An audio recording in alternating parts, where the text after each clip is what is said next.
जय जय रघुवीर समर्थ. मनाच्या श्लोकांची उजळणी यामध्ये आज आपण श्लोक 40वा पाहणार आहोत. मना पाविजे सर्वही सुख जेथे, अति आदरे ठेविजे लक्ष तेथे. विवेके कुडी कल्पना पालटीजे, मना सज्जना राघवी वस्ती कीजे.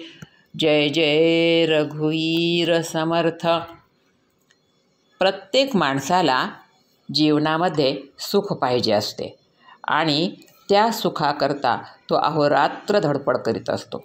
पण इतकी धडपड करूनसुद्धा त्याला खरं आणि चिरकाळ टिकणारं सुख प्राप्त होत नाही. कारण काय तर तो ते सुख या बाह्य विषयामध्ये शोधत असतो आणि विषयामधून मिळणारं सुख हे क्षणिक असतं. माणसाला असं वाटतं हे झालं म्हणजे सुख मिळेल, ते झालं म्हणजे सुख मिळेल, घर बांधलं म्हणजे सुख मिळेल, गाडी घेतली म्हणजे सुख मिळेल, मुलाचं लग्न केलं आणि त्याला मुलगा झाला म्हणजे सुख मिळेल.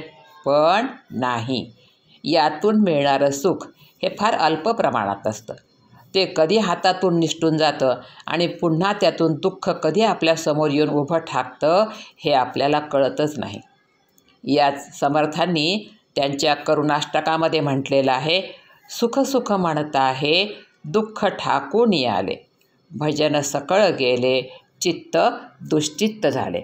समर्थ म्हणतात, हे मना, तुला असं वाटतं की आता सुख मिळेल, मग सुख मिळेल, आशा करत तू कितीही त्या सुखाच्या मागे धावलास तरी काही होणार नाही.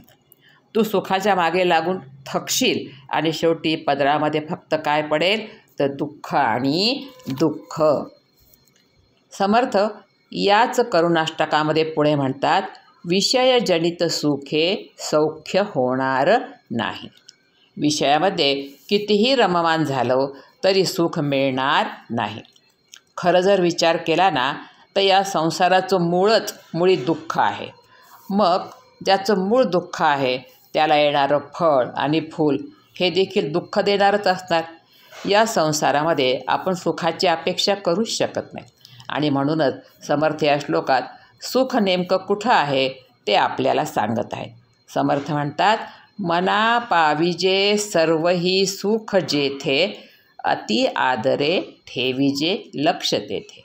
हे मना, तुला जर सर्व सुख पाहिजे असेल, म्हणजे तुला जर पूर्ण सुखी व्हायचे असेल, तर तू सुखाचा संपूर्ण साठा ज्या भगवंताकडे आहे त्या भगवंताकडे आपले लक्ष गुंतव, म्हणजे तुझ्या पदरात सुख पडेल.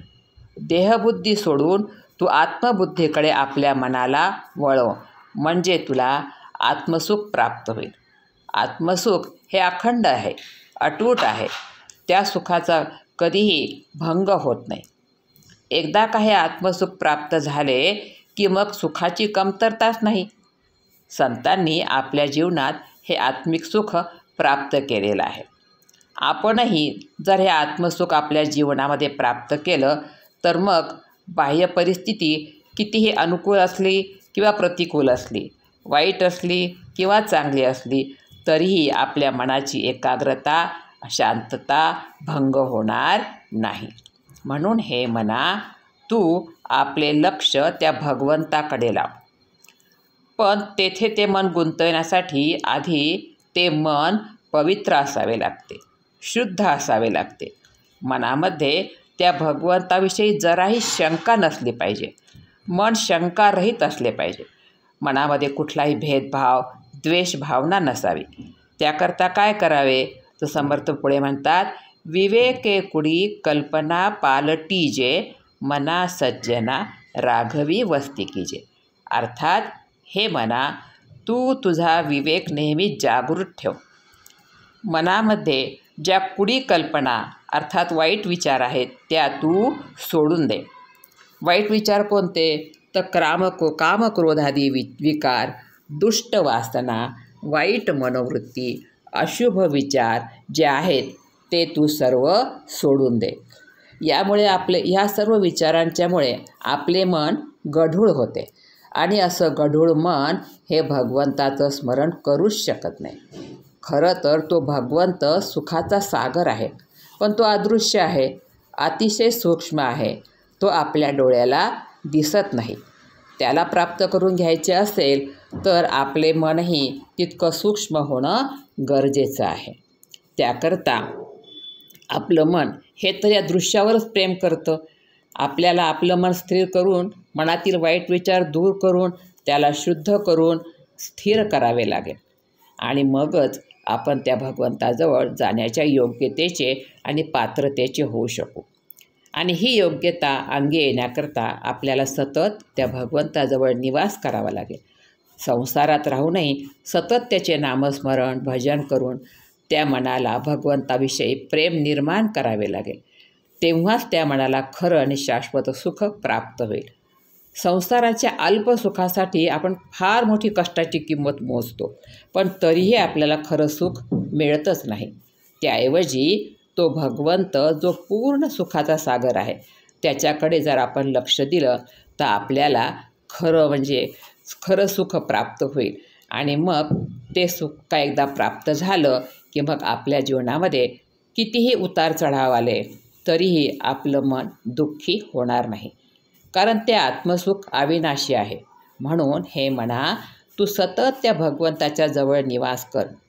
समर्थ म्हणतात, मना सज्जना राघवी वस्ती कीजे. हे सज्जन मना, तू स्वतःचं हित कशात आहे लक्षात घे आणि आपल्या त्या भगवंताकडे प्रेमाने आदराने लक्ष ठेव आणि खरा अविनाशी सुखाची प्राप्ती करून आपल्या जीवनाचं कल्याण करून घे. हा भाग तुम्हाला कसा वाटला ते कमेंट्समध्ये कळवा. आवडल्यास लाईक करा, शेअर करा आणि सबस्क्राईब करायला विसरू नका. धन्यवाद. जय जय रघुवीर समर्थ.